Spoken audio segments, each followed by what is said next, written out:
Hey, you there. Thank you for watching and welcome to Forged Alliance Forever. Today I have a 6v6 custom match here on the most amazing Necroxus map generator.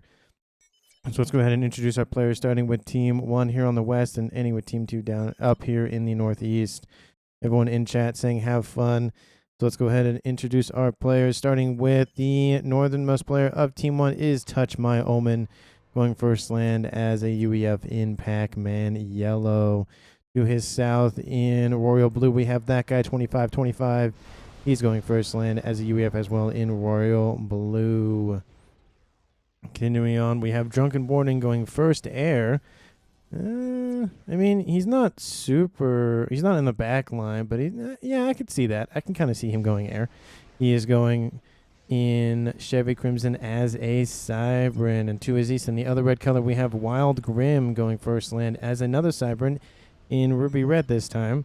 So both of our red players here in the middle, both playing Cybrans. Here on the southeast section of Team 1's main bases, we have a Brittle going first land in Tropical Ocean Blue as a Seraphim. Hopefully he does not fall under the weight of being so brittle. And last but not least, here to the west, we have another Cybran here for Team 1. It is Bailey this time. He's going first air in orange, the color orange. So for Team 1's side of things, for the racial makeup, we have 3 Cybran, 2 UEF, a Seraphim, so no Aeon on this western team.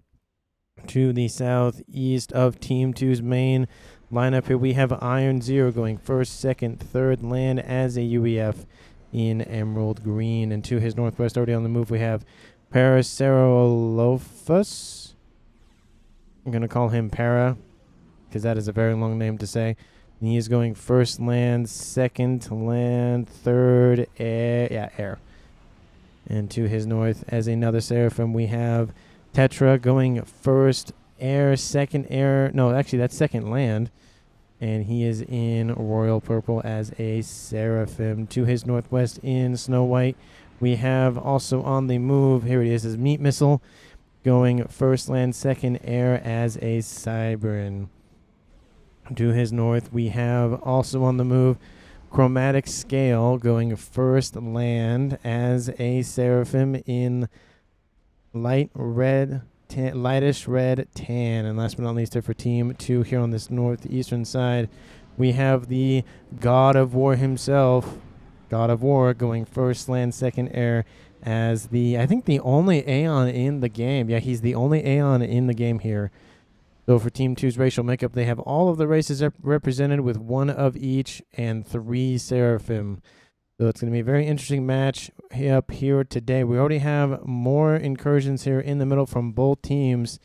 We have a couple of these little Selens getting some nice scouting going on, while we have a couple of Snoops with a couple of Mech Marines kind of shooting down some early moles and other units here for Team 2. Does look like movement here to the north is going to look like it's going to be a 2v2 scenario here, and is shaping up to be almost a 3v2 scenario if the comm of Brittle does not move up northeastwardly.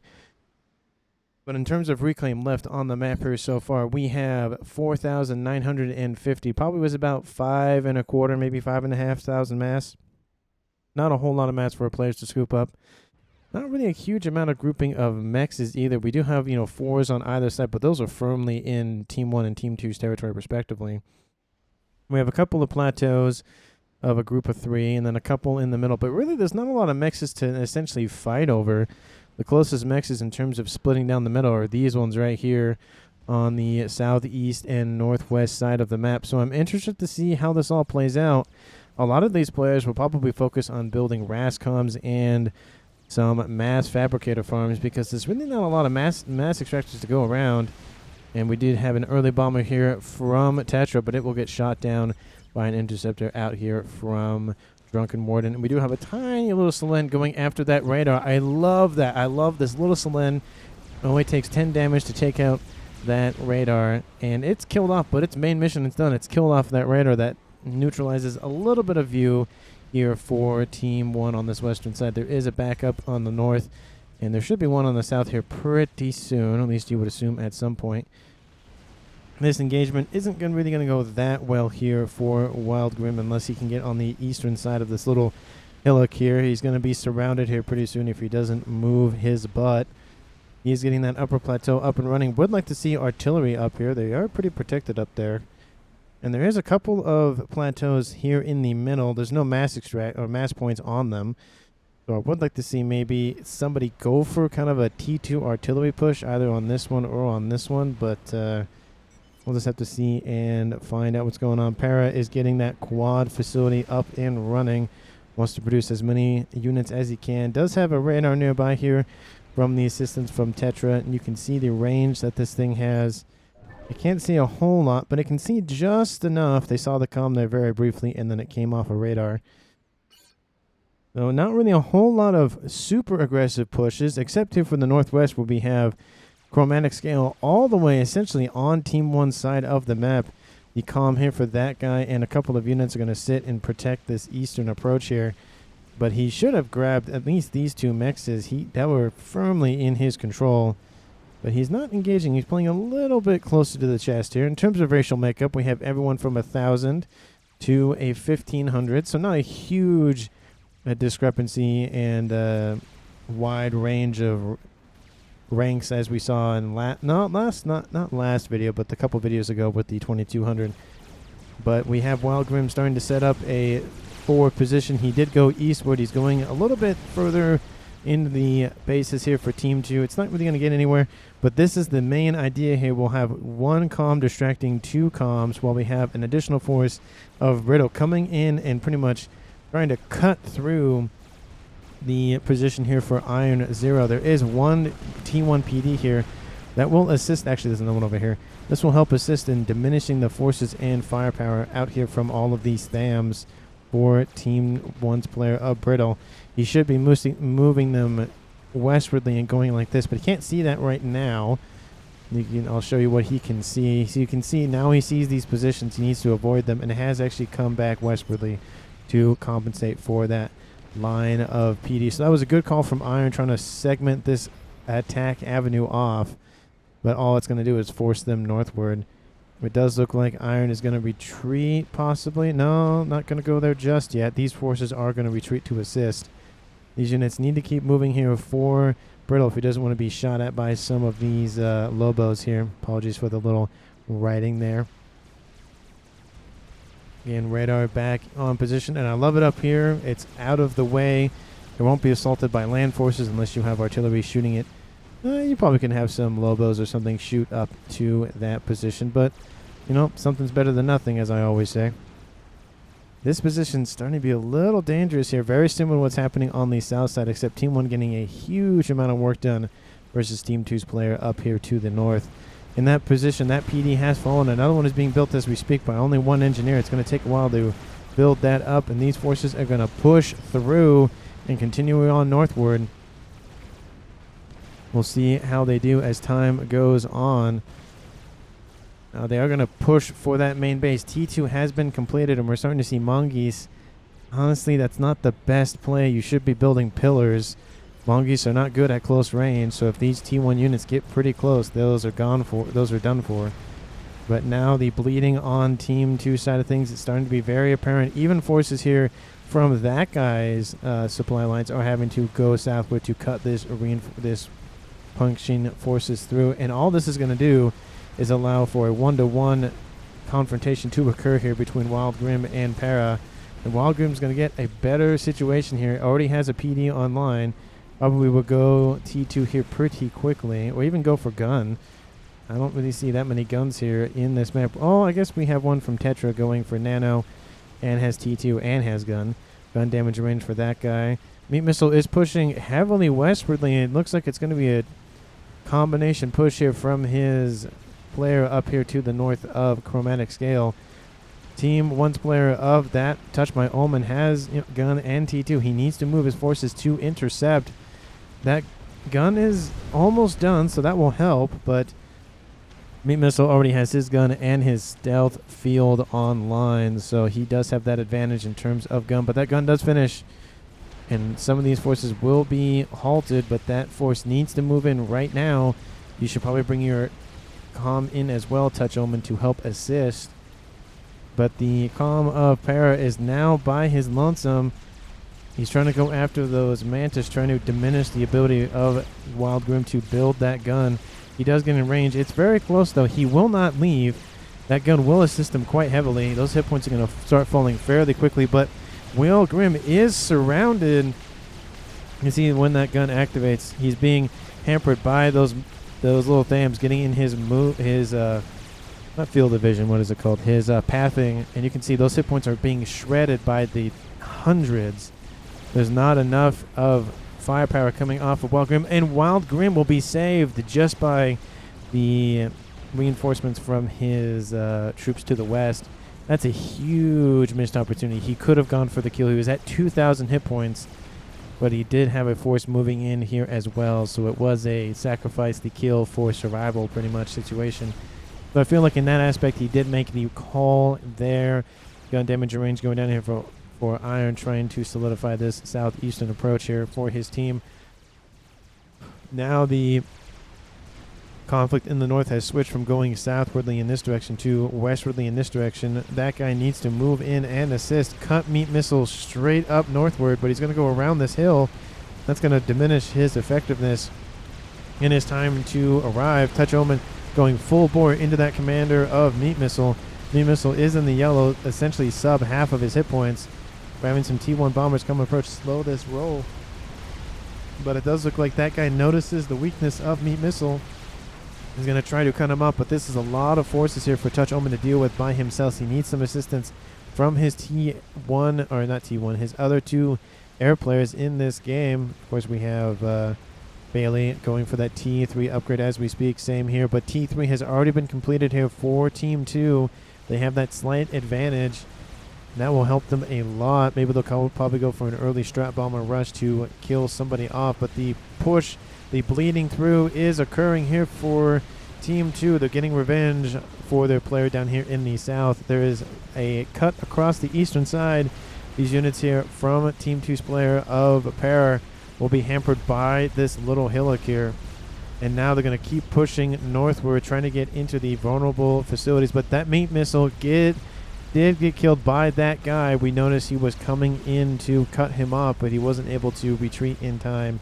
And that will be the first kill for Team 1, dropping this game to a 6v5 in their favor. We can see taking a little step back here on the map. We have some bombs raining down on that guy, but there's not really a lot of push. They should have make screen flash yellow or green in accordance with your health. I mean, yeah, but that is the risk, is you need to be aware of your commander at all times. We have units being chased here to the east by Team 2. We're getting in, taking out some T1 mechs along the approach. Engineer will die. Sounds like it could be a mod. Yeah, that would be a cool mod. That would be pretty cool if like your commander reaches yellow, your screen flashes yellow, and then when it reaches red, it flashes red. But it does look like Para is pointing out, look out, there are units coming in.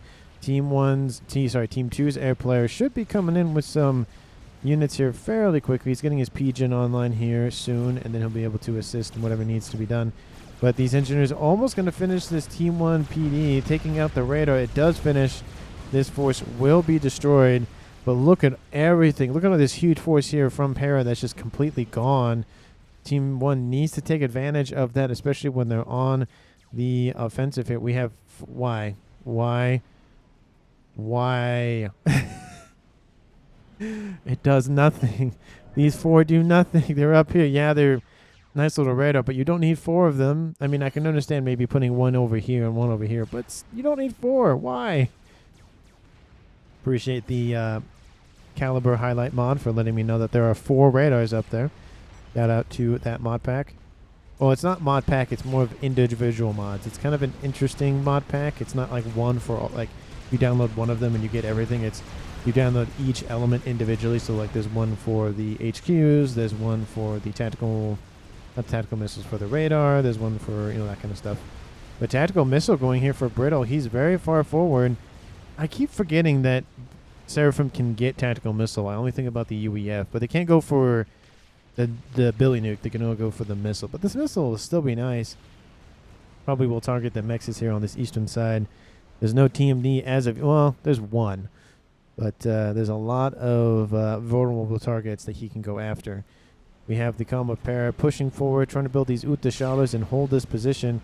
Unfortunately, the Utashalas, it's a pretty flat environment. Oh, that's a hill. Pretty flat environment, so they can easily shoot pretty much anything in their way. The missile does finish. Team 2's forces here to the north. Does look like Chromatic Scale got Meat Missile's base. He was the highest rated player on their team, but when we're talking about 1,000 to 1,400, it's not that much of a range. This is a 90% rated game, so not perfect, but not bad. The average is 1233 to 1,200 even, so a little bit more points per player, but not by that much. We are seeing the first T3 ASFs appear here for both players. At least Team 2 will now know that Team 1 has, well, at least they already know. They've already just flown over. But he is kind of behind here, honestly. Team 1's air player Bailey is decently behind his opponent here. He already has another facility being upgraded as we speak and 2 P-Gens online. So not really looking good for that air production for now. We're seeing the PD creep here to the north, a couple Utashalas, and then a break, and then a couple more Utashalas. That's a lot. T2 forces are on approach. A lot of pillars in this mix. These engineers will have to retreat. That Utashala will not be able to chew through all of those hit points. It does look like that guy pumping out T2 units as well. These are pillars as well, trying to hold back the aggressive pushing from the eastern side. There are some T2 units. Actually, there's only T1. Oh, no, there's an Ilshi in there. Okay, there's a couple of Ilshis here for Team 2's player of Chromatic Scale. But it looks like the pillars are more focused on taking out the PD, at least a little bit. Now the fight engages. A lot of firepower coming off of both of these armies. Does look like it's starting to side here, of course, with the assistance of the PD here for Team 2. A lot of the pillars are being taken out and primaried by those Utashalas and those Ilshis. But it does look like there's possibly a move here. Not, it's going back and forth. We have Drunken Morden pumping out some Cerberus turrets to help defend. Against Team 1 units, they are very effective. And now the missiles are starting to rage here against Para. He's kind of not struggling that much, but the cyber missiles do split off, and he has to build even more TMD to deal with that. That is the benefit of the Viper missiles. Well, at least I think the cyber missiles in general, is they split off into multi-missiles, but they don't do as much damage. The only one gets through. Not a lot of hit points are gone, but through enough time, they'll be able to deal with them. We are seeing Gunthers as well. Where did that shot come from? Right here? Am I just blind?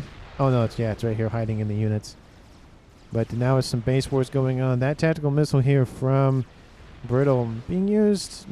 I mean, I see this one is gone. I don't really see much of any effort here from that. Can't use it against this base. There's too many TMD. The missile has finished. It loads pretty quickly to be... Well, actually, it isn't finished. It keeps moving, so it won't load. You have to stand still for it to load, from what I understand. Let's see what is going on here. Northwood will still that northern pressure being ever present, ever crushing, just slowly. The fist is slowly clenching around the throat on Team 1's players to the north. Exposed to TML, says Drunken Warden.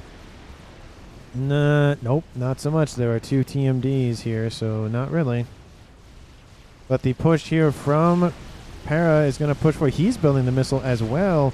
There's some PD in this mix. There's some Rhinos, but they're not going to hold off against this overwhelming push here from Team 2's player Para. They need some more forward momentum in this southern section of the map. Will is going to push forward and try to defend, but this is a lot of aggressive forces here. He's kind of in a bad way. He pushed too far forward, and now the Ilshis are starting to surround him. There's a lot of T2 Ilshis here. There's a couple of Thams too as well, but mainly the Ilshis. The Ilshis targeting everything but the comm. It does look like they don't want to gift any of those resources to anybody else, as is the case with full share games. But there's a large army here from Team 1's player of Brittle, just kind of waiting. Units fall southward to take anything out, but those units are given the call to move. They could go actually straight in and kill 1 or 2 of the comms. That's what I would do. Those units here would have to be forced to fall back. And they're now, where are they going now? They're not. It's like there's a move here, and Doesn't look like Brittle wants to fully commit. Definitely unfortunate here for Team 1. Overcharge is constantly raining in, trying to take out those Ilshis. Those are the main targets. They do lots of damage. Does another overcharge, kills another one. Ilshi's still not targeting the comm, focusing on taking everything out but the comm. But the comm of Iron is very far forward. Maybe trying to bait? No, he's not trying to bait a kill. That would be kind of dumb. Like just baiting, like, hey, kill me, and I'm going to give everything to my teammates. It's kind of a weird move. But he's surrounded by friendly forces, but there's a huge army. There's hardly any Utashalas in this mix. Even the comm of Para is pushing forward. This could be the golden opportunity. Team 1's player Brittle could come in, kill the comm of Para, and maybe even come and get a double kill here for Iron. That would be amazing. Nice little play, but he's not engaging. Does he even know what's going on? He knows they're there. He knows what's going on. He just does not want to engage. Kind of a... that's not kind of... It is a missed opportunity here for Team 1's player of Brittle. Now the ASF starting to pump around here. Just kind of circle the wagons here to the west. To the east, it does look like Team 2's player of God of War is in the lead ever so slightly. He has an SMD protecting his main base and some of his allies' base as well because it's so far forward, which I love that move. Are they anticipating any sort of nuke? So that would be a really interesting move to go, not strat rush, but nuke rush. I don't see anything. T2 has been completed here for that guy, so he's going to probably come into the air game here pretty quickly, or at least built that for some Stinger, I was going to say Stinger missiles, but Stinger gunships. Speed and range going down. Almost completed. That was very quick. I read that wrong. I read that as a 9, not a 1. I was like, wow, that was a quick upgrade, but it was not. We have some T3 forces here to the north from some Titans. But we do have some Volthus. There is a couple of AA mobile guns in the mix, but they have all been taken out. Now it's open season for those Volthus to act without approach. We are seeing some counter PD creeps here from Touch My Omen, and he's building, of course, those T3 Ravagers. Largest range in the game in terms of PD. Wild Grim trying to assault Para while he's on that upgrade. He's sitting there building the missile. A couple of bombs go over the top to at least go after the comm of Iron a little bit. This army still from Brittle not pushing forward.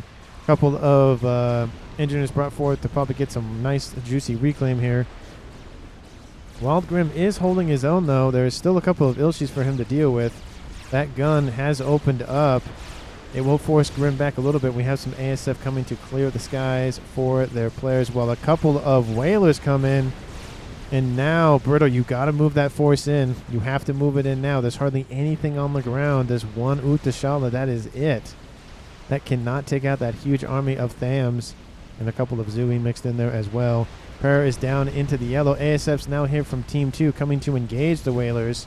Those will be annihilated. ASF will come in from behind and take out a lot of those ASFs. And maybe it'll be an air win here for Team 1. They need a little bit of momentum. They're starting to get it back here on the northern section, and they're starting to lose it in the southern section. Brittle had a huge move early on, and then it just kind of petered out.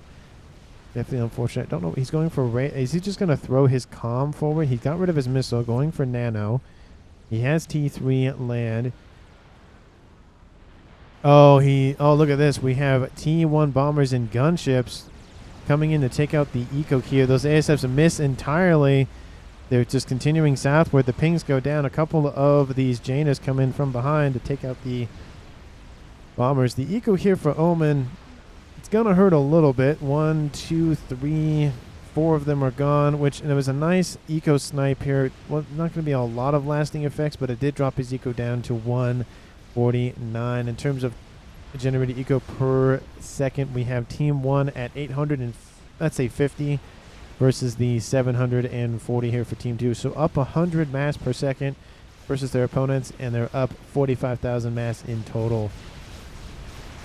But we are seeing that push here from Iron. Now going south with this huge Team 1 army is being obliterated. We are seeing some Omens in the mix as well. Not Omens. Othams in the mix as well. But I think Brittle waited way too late. That push could have been a lot better. We even see forces here from Tetra as well. He doesn't want to engage that central position, so he's going to go southward. And now it's just a clean swipe, or a clean sweep here, I should say, for Team 2. All of these forces are gone. Team 1 does have air control. There isn't a lot of AA in the mix here, so these whalers are going to be able to act without reproach. Or is it reproach? I think it's reproach. But I guess there's some AA here, but they're targeting that, taking that out fairly quickly. These Ilshis are being dealt with quite swiftly from these whalers. I would love to see some of those broadswords, but whalers aren't bad.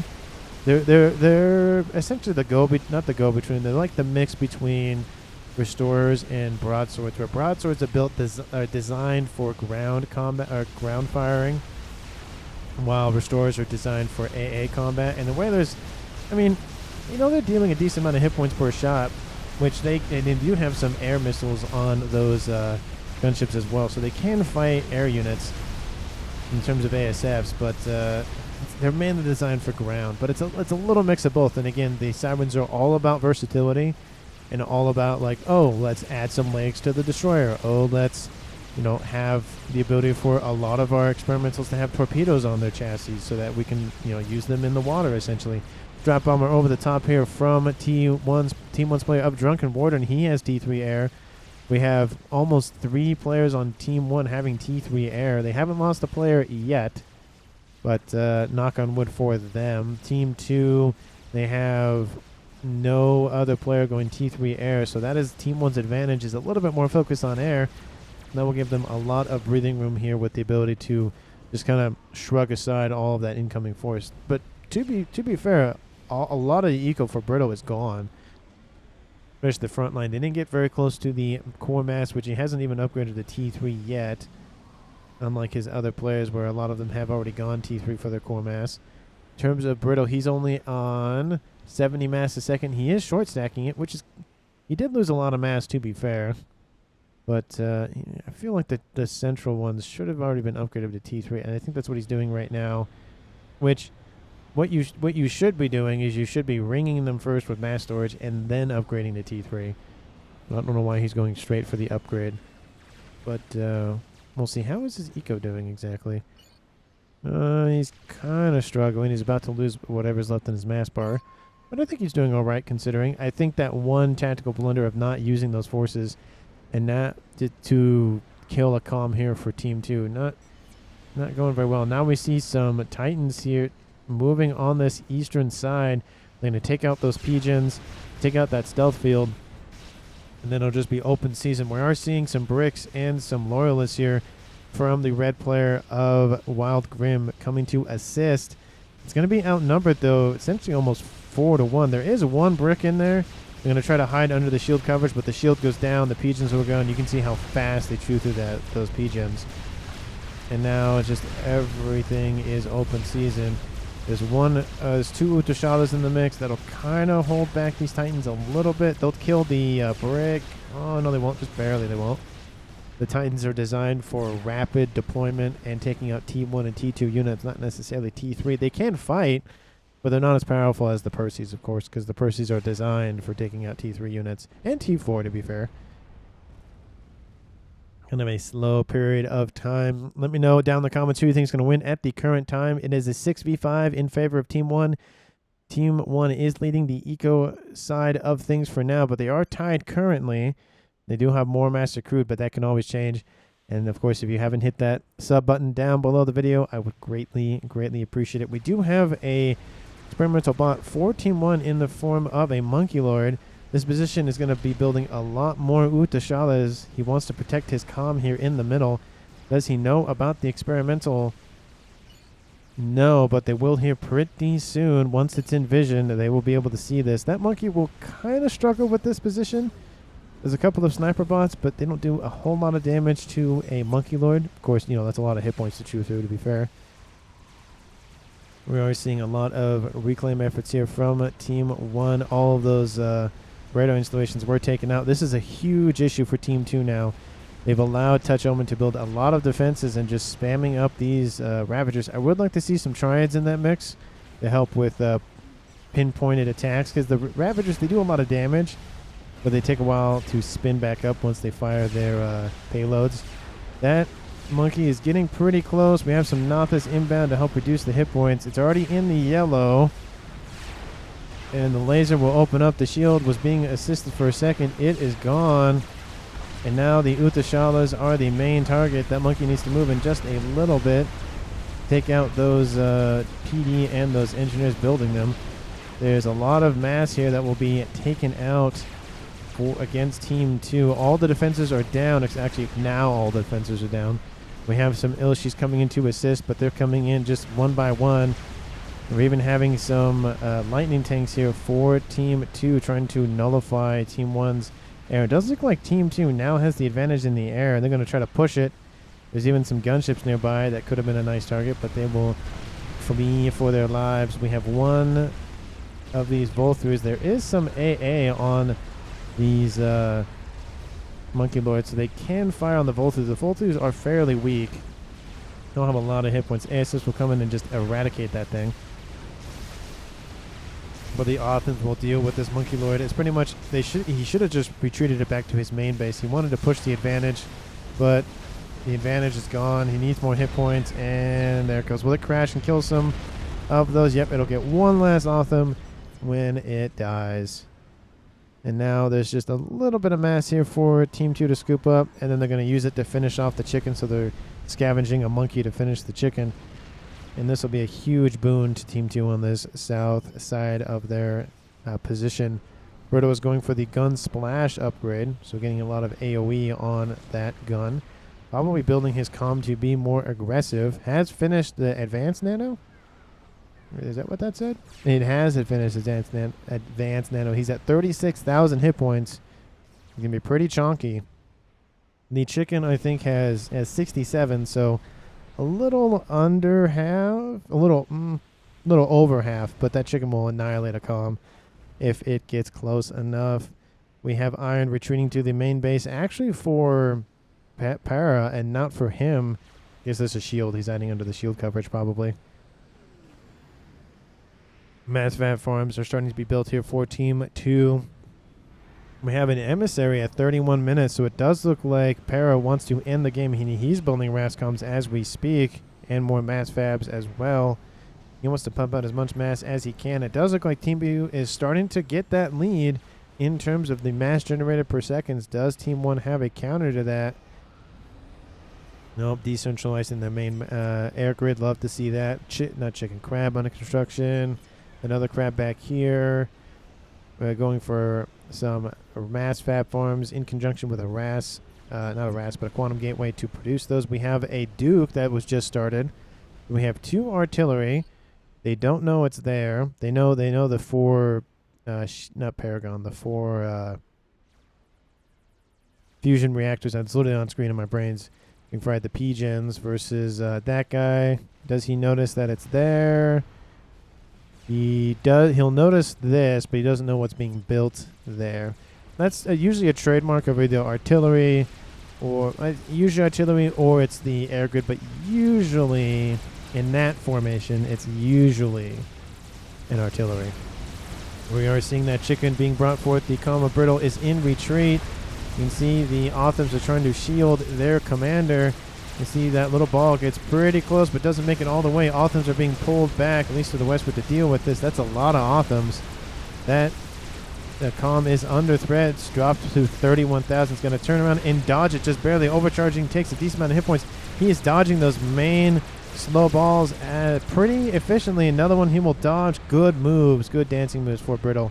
And all of these Othams will suffer for the price of his...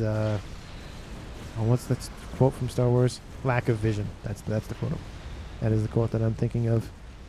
But now Team 1 pushing the northwest side with a bunch of Titans actually taking cover underneath the shield provided by the Fat Boy. And this Fat Boy will be pushed forth against this monkey. The monkey, if it gets in range, will kill the Fat Boy. And he knows that and starts to retreat. There are 2 UEF players from Team 1 on this northwestern side. So if one of them dies, the other one can easily swap over without having to worry about tech issues or anything of that.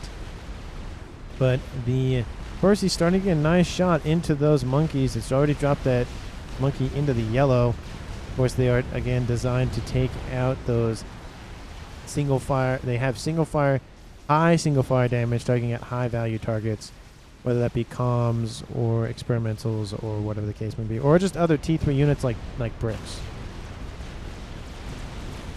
I mean, you can see they fire, and then it takes a minute for them to reset, and they fire again. Very similar to how the Ravager operates, except it being like a machine gun, and then it has to reload.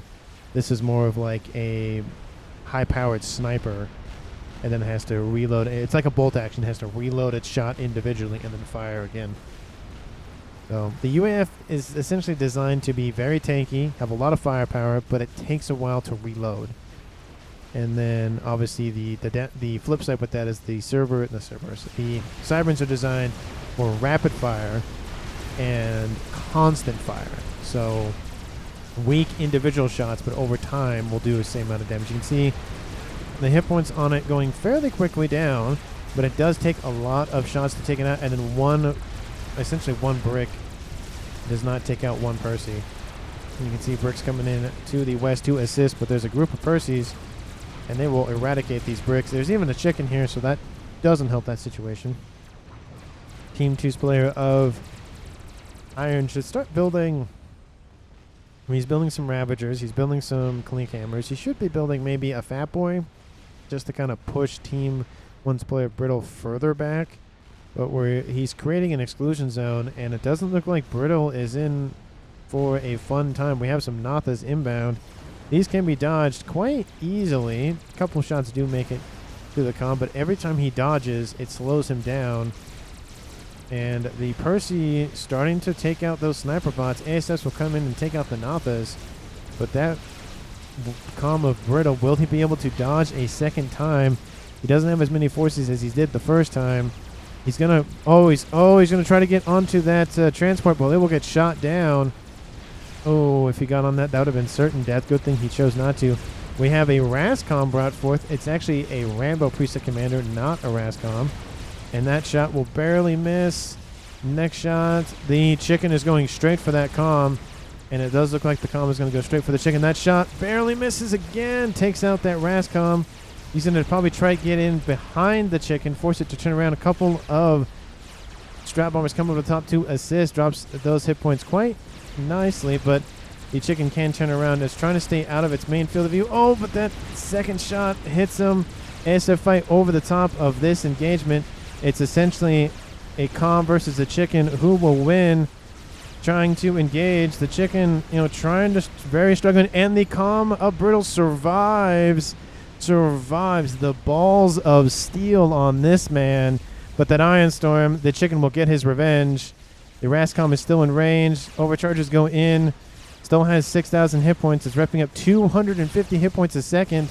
Sub 4,000 hit points. He needs one more overcharge to survive this. Oh, sub 3,000 kills that Rascom. Man, this guy, that was... Oh, man, that is really deadly. But look at those hit points just fly up. 50,000 hit points, 250 a second. Do not go back to the front line. Are you insane? There's more Percys on the way. Oh, he's trying to dodge these ones. That's why. First overcharges kills 1. Second shot deals 13-something hundred damage. And that's what he was waiting for, was some units to come in. Move away. Don't need that on the screen. But man, that was wow. That was wow. It does look like both teams kind of disengaged. We even have artillery trying to target Brittle directly with that emissary. So the emissary is currently online. The emissary doesn't have any. Okay. So everyone knows my opinion about this. Why, oh why, are there not shields around the emissary? Couple of shots from a Duke will kill it, and the Duke isn't even close to being finished, so they have nothing to worry about. But no, I don't like that. We have 3 Fat Boys to the northwest here for Team 1's player of Touch My Omen. We have another chicken down here for Team 2, but there's two crabs, and that chicken will retreat. It has no option. Does not matter. Nothing that you do. There's no dodging, no nothing. That crab will kill you. But it does take out, it is just tall enough to take out those mass extractors on that plateau. Look at that shot comes in, kills the mass for that. They can just barely avoid that cutoff from those walls. But it does look like the chicken got fairly far forward here for Team 2. but it just didn't get further in. Those whalers on the ground are being shot at by those ASF. They will have to retreat, though. It does look like Team 2 does have air control, but SAM sites being built up all around Team 1's main facilities and just essentially everywhere is going to hinder that advancement. And that's the thing with air. It's really easily countered by SAMs. Like, there's no counter. The counter to the SAMs is a ground army. And so it's kind of hard where if you're very focused on air, there's really no way around. Well, I need air to take out the stuff on the ground, but they have SAMs that can take my stuff out in the air. But to be effective, I need to have stuff on the ground, but I really don't. So it's kind of a catch-22 situation. Mass fabs in full swing here for Team 2. A bunch of chickens, a bunch of crabs going to be built. A third emissary started, and still no shielding. Okay, so Team 1, either you don't notice it, which you do, and you need to kill that, or I don't know what you're doing. I heard some strat bombers going off. I don't know. Look at Brittle. He's already back in the green at 40,000 hit points. That is how fast those 250 hit points, like, they're just crazy.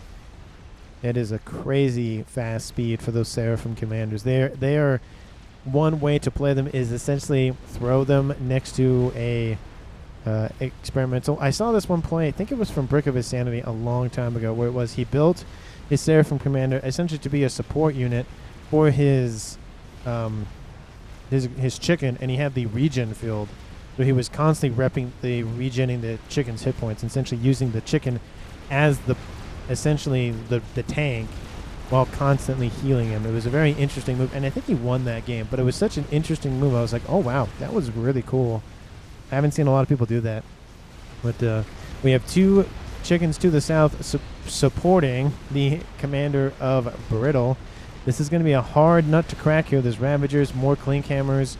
We have some Percys coming off the line constantly. 2 chickens to the north. He has to be aware of that. Brittle, you got to notice that 2 chickens will not take out 2 crabs unless those crabs are retreating, but they turn back around. They'll probably head off those chickens before they can come after that commander. I'm just seeing if there's anything. There's a combat to the northwest. The main forces are being dealt with, but 3 bricks, and they're constantly churning out. Oh no, what are they churning out? I thought they were churning out some engineers, but I guess not. But we have the first chicken going to fall, chasing that first crab. Second crab engaging the first, the chicken to the west. This crab will fall, so they'll kill one of them, but Brittle does have a chicken coming to support him. There's some Titans, Triads, trying to slow him down. I don't think it's going to be enough, though. We have a couple of Rambo preset commanders. They're designed for combat, not really designed for generating mass, of course, because those would be Rascoms. But Brittle, just charging forth, has 47,000 hit points, but those are shedding fairly quickly. He is not giving up. The chicken needs to keep moving, though. Those Rambos need to be dealt with. Yep, one of them is gone. Constant explosions all the time. The chicken was brought forth to deal with the Percys to shield the commander. We even have a Fat Boy in the mix. That commander really needs to get out of there. I know he's trying to be all stoic and trying to do it himself, but he can't do it all by himself. He needs to retreat. That chicken is just going to throw himself forth, which will give enough space for the commander to flee, but the chicken will sacrifice its life for its commander, which is what it should be doing, because it's kind of how this game is designed. There's essentially one human player on, for each faction, or each instance of a faction, I should say. But you can bring in more with the SACUs from the Quantum Gateway. But the main threat is the actual living player, which is the commander. We do see some strat bombers coming over the top. There's no air support here for Team 1. They need that air support, and they need it now. 25,000 hit points. It's a lot of hit points. We even see Nothus coming into the mix as well. But those lightning tanks will deal with those quite swiftly. So even though that was a risky play, it didn't really play off. That front line is decimated, but not really a lot of forward momentum, or at least pushing inward, I should say, here for Team 1. We do have a nuke launcher here for Team 2. It hasn't been loaded as of yet, just finished building. How's those emissaries? Well, the emissaries are gone. Does look like it was some Rascoms that teleported in. Looks like they were... I think they were... No, maybe... No, these are Aeon. So, see, these are also... Looks like chromatic control Ks. Well, he's starting to be crippled by those Fat Boys inbound. And it's... maybe, maybe not. There's still a way to come back, but 4 Fat Boys is a lot. Lose all of those engineers, that build power. It looks like maybe it was artillery. Yeah, it looks like it was artillery from the shots nearby. It looks like that Duke has finished. That Duke has finished. They're building a second one as we speak. And that is the whole reason why you build shields. No shields. Looks like one was starting to be built, but it was destroyed. But then you have the volatile explosions, the chain reactions from those Rascoms. Killed all of that. And now we have some strap bombers coming into the Para. He's come back into the back line here. And now that is a kill here for Team 2. That's 2 players gone in about a minute. Now it's a 6v3. But Team 2 still in the game. They're not completely knocked out of it yet. Their northern side is struggling, though. They do have a Colossus. It is in range of the Fat Boy, but that's a lot of Fat Boy pressure. It will kill the Fat Boy. Not kill the Fat Boy, excuse me. The Fat Boys will kill the Colossus. Team 2 now down to 3 players. It's a 6v3. Team 2 really struggling here. They had a really good opening in the north. They had a decent opening here in the south, but essentially Brittle held the southern side, not by himself, but just the fact that his comm survived, especially that second chicken, it essentially got a lot of the steam let out for Team 2's player of Iron, and it just kind of, he fell back to more of a defensive position versus attacking, because he's like, what's the point? But a counter move from this chicken will take out one of the actually 2 of the Fat Boys. It'll probably take out the rest of them. There's not enough firepower on the ground to deal with this chicken. Fat Boy trying to do as best he can. Those 4 will be taken out. And see, that's why you don't give up, because, yeah, even though a lot of your base was decimated, you had a chicken come in and pretty much save you, essentially. Will the chicken get that Fat Boy? Well, it's not going in the direction it probably should have. Oh, it's close. It's going to be close. Sub 4, 3, 2, 1. Oh, it was close. Will the chicken get... Nope, the chicken will not die. But we have some Titans moving in. And I love the Titan move because they're faster. They can deploy to the front line a lot quicker. And now we see the artillery raining in to that position. Are they going after the comm? Oh, I see. I hear an all washer. Where is it? I swear I heard it. Where is it? Where is that? Where is that? Oh, yep, over here. Oh, there it is. I heard the wah, whatever the noise it makes when it drops a bomb. But Brittle is going to charge a Fat Boy by himself. That Fat Boy producing some Percy's for some more protection. But that bomber will come in, take out the shield, do a little bit of damage to the main chassis. But Brittle is just going to be, just like, I'm going to walk with my guys. If I die on the front line, I died, in a blaze of glory, essentially. We have some Ravagers and other units trying to come in from behind and take out that comm, but still, 50,000 hit points, very hard to chew through. Will the Fat Boy get under shield coverage just in time? It will. Look at that. That was essentially impacting the shield. That was very close. That Fat Boy almost died. Team 2, they can recover from this. They do have, a decent amount going for them. They have a lot of mass fabs. They have that nuke. Where'd the nuke go? Oh, it's down here. Nuke is almost loaded. How does Team 1 look for some SMD coverage? Well, none here. There's one here. One here. So they have the air player covered. There's one right here covering the Duke. So that's good to see. Touch Omen does not have one on his front. Oh, no, he's right next to it. But essentially, Team 1 is protected. The Awasher does go down. That was, to be fair, was going to happen. There's no ifs, ands, or buts about it. Brittle still trying to go after that one Fat Boy. We have a couple of Percys shooting at him, though. Overcharge kills the first one. There's a couple more up here that are badly wounded. But the Fat Boy went too close and just got annihilated by that commander. Ooh, that's got to hurt. Or even, well, maybe it was Control Cade, but I don't think so. He's already at 5-starred. It doesn't really matter anymore if he gets any more kills. He's at 90,000 mass by himself, and that is essentially him shooting the targets. I don't think he really used that missile that much. Maybe he used it for a couple of things, but not terribly much. Artillery raining in from that Duke from the west, going after the weapons emplacements here for team against Team 2. But Brittle is just going to use that parashield to take a lot of that firepower from these Ravagers. He wants to take out the Ravagers. That's a lot. He can kind of dodge them, but it's kind of risky. And there's a lot of them, and there's even more Percys in the mix. There's one Rambo preset commander, actually a couple of them coming in. Oh, now he's in range of those other ones. Oh, it's not looking good. I'm still trying to eye the northern side of the map on the western side. Doesn't want to do that. Wants to keep kind of, essentially you don't want to go back and forth. You want to keep moving in one direction because the Ravagers fire where they're going or where they were essentially. And if the target doesn't move or is too slow to move, it'll be easy. So if the target is too slow to move, they'll hit him. And if the target keeps going back and forth, it will hit him. See, like, he can dodge it a little bit, so he'll start to be hit and then move a little bit, and a lot of those rounds will miss. But he's being really ballsy, like, really. Can it get any closer than that, essentially, with that? Essentially, once he faced that chicken and survived, he's like, well, I can survive anything.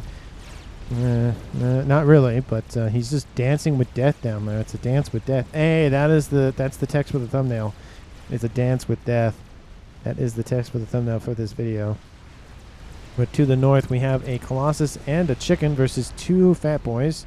That will only go that way. And we have a crab.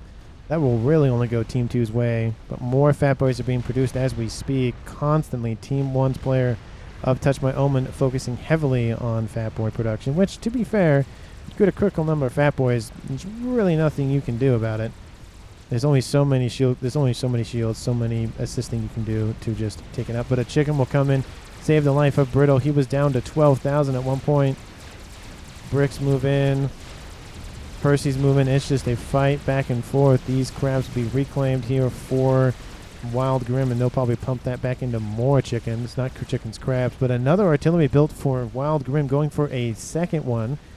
We have Team 1's player. Well, we had, I don't know what that was about. Something died there.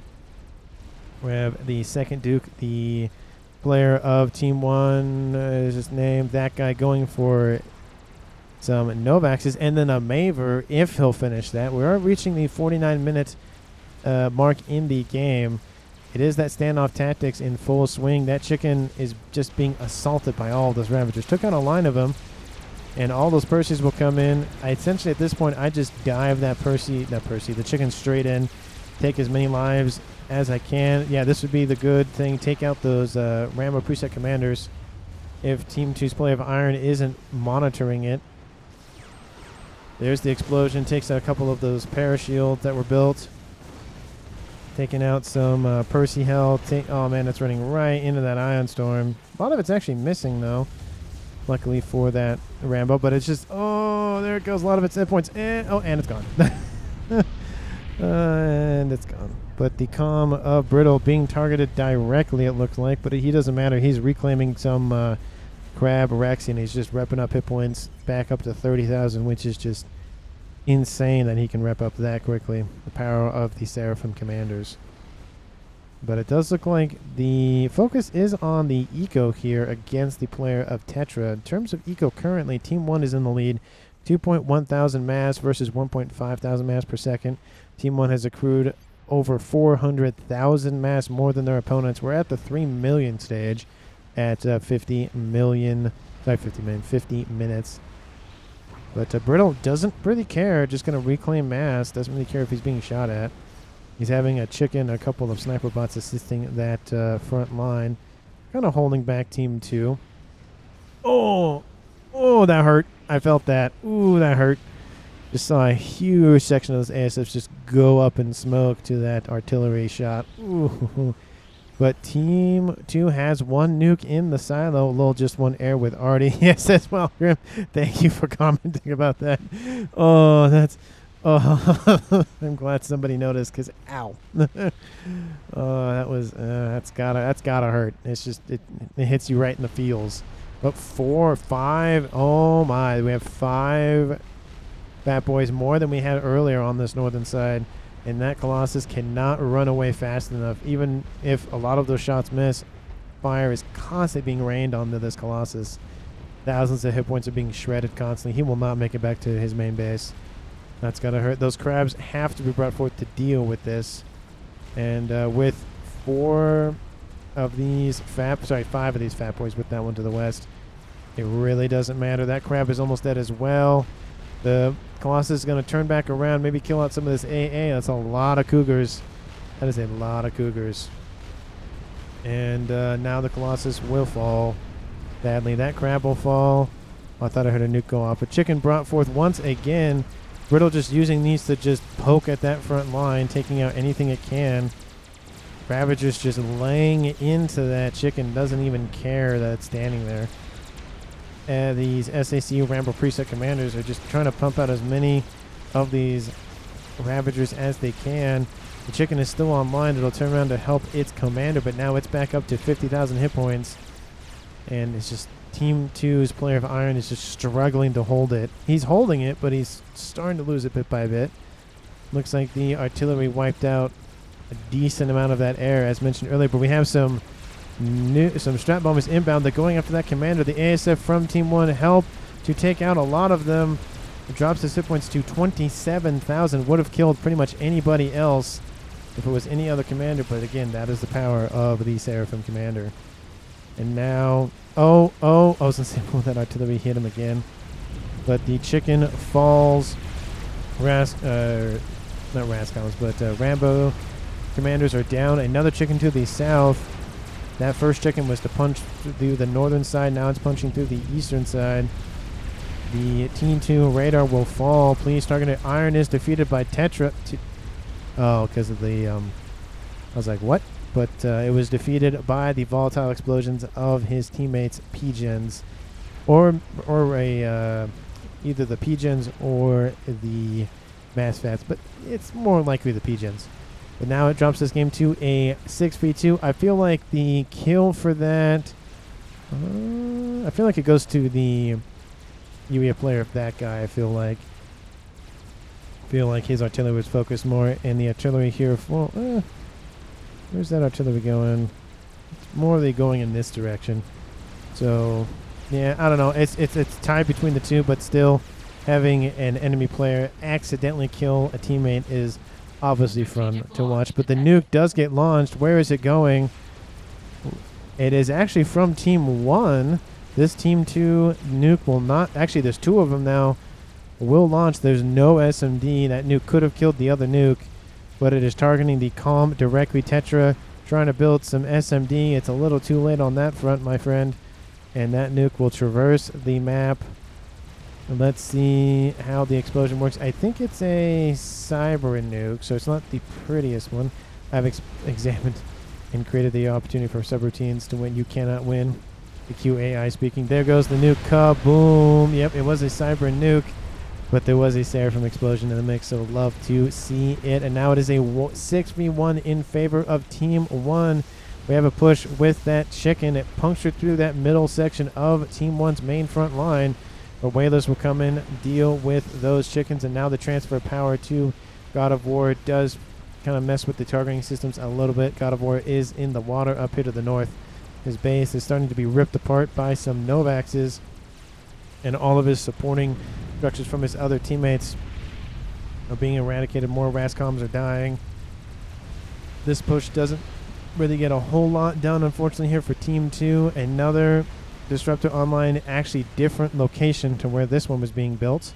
We'd love to see the decentralization there. We have 2 Dukes here. The Mava was started. We had those 3 Novaxes. GG goes out in chat. Brittle being just thrown at his opponent, just throwing his comm at his opponent, doesn't care, and faced off against the Colossus and is still alive. But that bug will die. The nuke that had 2, the nuke silo that had 2 will die. Oh, it's just painful to watch that. Will the satellite kill it? Awesome, says that guy. It was a good match. There was a decent amount of back and forth. I think the highlight of the game is Pareto, and I feel like even though maybe he didn't get the main accolades for killing commanders or whatever, I think I'll probably still pick him for the MVP or the underrated player of the game. But this crab, oh, he's like, nope, no, not doing that. It's like, I can't face off against the crab. I have so little health, it will not matter. But the Fat Boys to the north, man, Touch My Omen just pumps those out. Now he has He has 8 Fat Boys. Look at the pressure from this. Wow, got 10 fatties. Sorry, excuse me. Apologies. He has 10 Fat Boys currently online. He has 8 up here on the front line.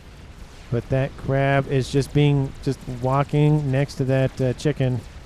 And that chicken can't really fire, but another one will come in to save it. 2 more of them will save it. And there is a Colossus inbound. Does Brittle turn around? He does. He starts to move northward. But it does look like Team 2's player of God of War does evac. And that will be a flawless game here for Team 1. None of their players died.